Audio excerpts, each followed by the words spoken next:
Bonjour sur DocCP4 Informatique et Communication. Alors, nous sommes en période de vacances, le mois de juillet, juin, juillet, ces mois-là sont passés, mais peut-être que vous avez quand même pu, malgré la situation exceptionnelle que nous sommes toujours en train de vivre, faire des photos, soit parce que vous avez été à un mariage, à une communion, à un baptême ou je ne sais quelle autre réunion de famille, et puis vous êtes en vacances et vous faites forcément des photos. Vous rentrez, bien sûr, et comme moi, vous récupérez vos photos. Alors moi, ce sont des photos qui ont été récupérées de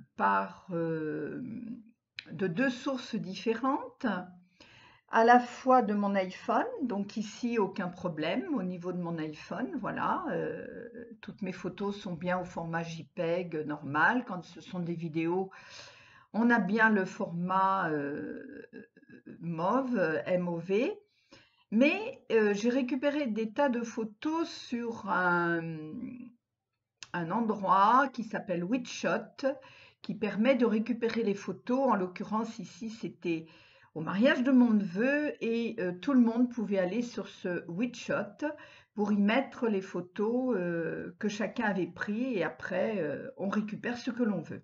Mais comme vous le voyez, j'ai beaucoup de photos qui finalement n'apparaissent pas. Et lorsque je vais cliquer dessus, que je fais ouvrir avec, eh bien, je n'ai pas forcément de logiciel qui me permette de vraiment le faire correctement. Alors, après avoir fouiné comme à mon habitude sur Internet, il s'avère qu'il y a certainement un gros bug au niveau du système photo qui est inclus dans Windows 10. Qui n'apparaît pas ici, hein, dans comment voulez-vous ouvrir ce fichier, photo je ne le trouve pas. Si je fais rechercher une autre application, ça ne me donne pas grand-chose, ou du moins je ne m'y connais pas assez pour aller fouiner dans ces programmes-là. Et en désespoir de cause, j'ai voulu réinstaller l'ancienne visionneuse de Windows 10 qui s'appelle, vous la voyez ici, je l'ai gardée, mais je vais la dézinguer, visionneuse de Windows, de photo Windows. Et quand je le fais, alors effectivement, si je dis ouvrir avec, je clique et j'ai bien ma photo qui apparaît, sauf que je ne sais pas trop quoi en faire. Parce que ça ne m'ouvre pas la totalité des photos, donc je ne vais pas m'amuser, vous voyez un peu le paquet de photos que j'ai, je ne vais pas m'amuser à faire ça une par une. Et puis moi, ce qui m'intéresse, c'est de pouvoir faire un petit montage vidéo des photos qui m'intéressent après. Là, ça va me prendre une éternité à transformer tout ça. Donc je suis allée fouiller toujours et j'ai trouvé, alors je vous le montre quand même ici, j'ai trouvé ApowerSoft Photo Viewer. Donc quand je clique dessus, que je l'ouvre, voilà comment il fonctionne. Il me dit ouvrir. Donc on est d'accord. Je vais l'ouvrir et là effectivement, lorsque j'arrive sur le fichier, non, je n'ai même pas toutes les photos. Tiens, c'est curieux parce que l'autre jour, j'en avais une. Alors, si je fais All Files, voilà. Il faut que je fasse All Files ou Files. Mon anglais est très mauvais ici.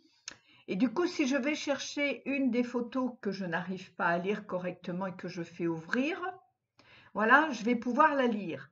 Et la visionneuse, puisqu'en fait c'est une visionneuse, la visionneuse va me permettre de dérouler mes photos.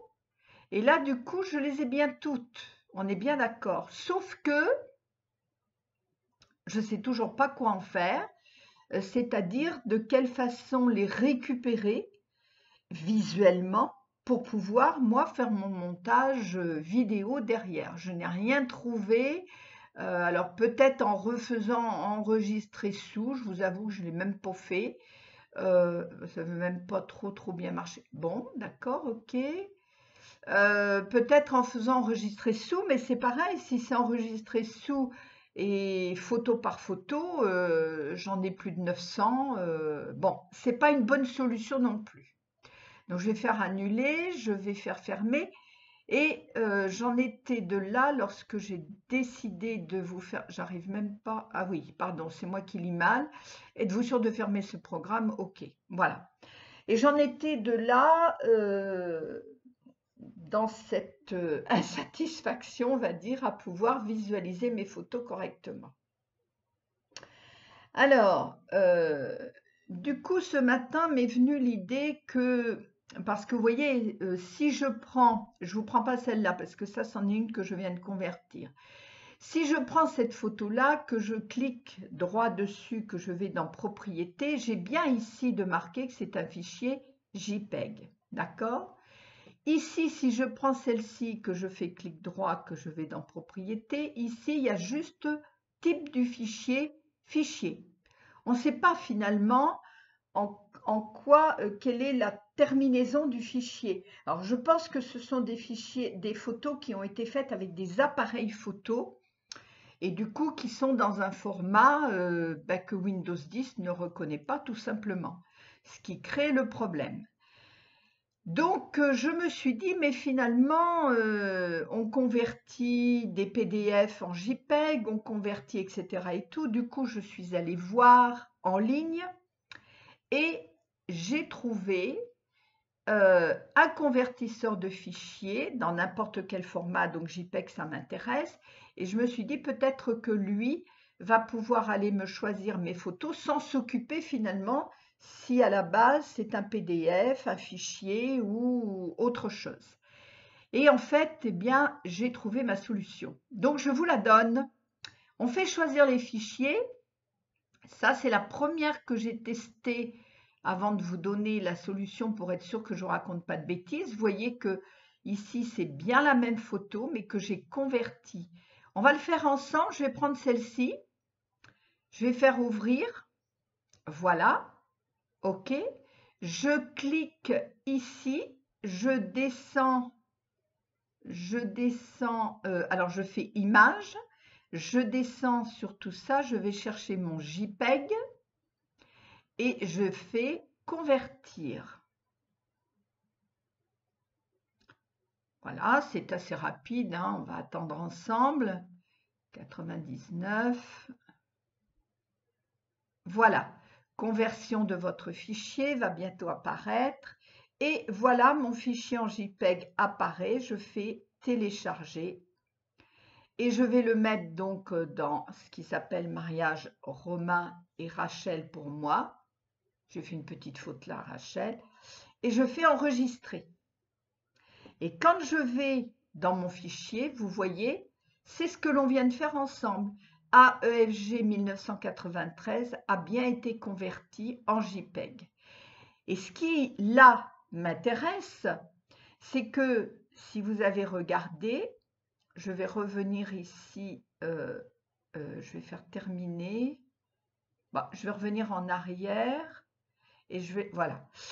Et ce qui m'intéresse dans ce convertisseur qui en fait est gratuit hein, et en ligne, c'est que quand je vais faire choisir les fichiers, donc ces deux-là sont faits, je vais pouvoir, par exemple, prendre toute cette ligne-là. Voilà, je ne vais pas en prendre, je vais pas tous les prendre, hein, c'est pour la démonstration. Vous voyez que les noms de fichiers se mettent là. En fait, je vais pouvoir convertir, vous voyez, tous mes fichiers sans aller le faire un par un, ce qui serait quand même fastidieux, il faut bien le dire. Donc, quand j'ai ajouté mes fichiers, je fais convertir tous les fichiers en images. Je descends sur mon je l'ai peut-être passé sur mon JPEG. Voilà, vous voyez, ici on le voit, hein, en JPEG, en JPEG, en JPEG. Donc convertir tous les en images JPEG et je fais convertir. Alors là, je vais couper un petit peu mon enregistrement parce que effectivement, bon, ça va assez vite hein, quand même, hein, mais je vais peut-être pas vous faire attendre sur la totalité des fichiers puisque vous voyez bien que ça fonctionne. Donc ça veut dire qu'une fois que toutes mes conversions là vont être faites, je vais pouvoir faire comme je vous ai dit tout à l'heure, télécharger et les retrouver ici. Il me restera plus après qu'à me débarrasser de ces fichiers, mais au moins je peux aller récupérer mes photos pour faire ma petite vidéo de montage telle que je le veux.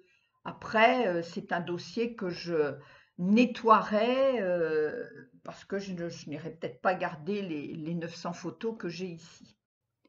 Dernière précision avant de vous quitter, sur la version gratuite telle que je vous l'ai montrée en ligne au départ, vous n'avez droit qu'à 2 téléchargements de photos, 2 conversions et 2 téléchargements en même temps, d'accord?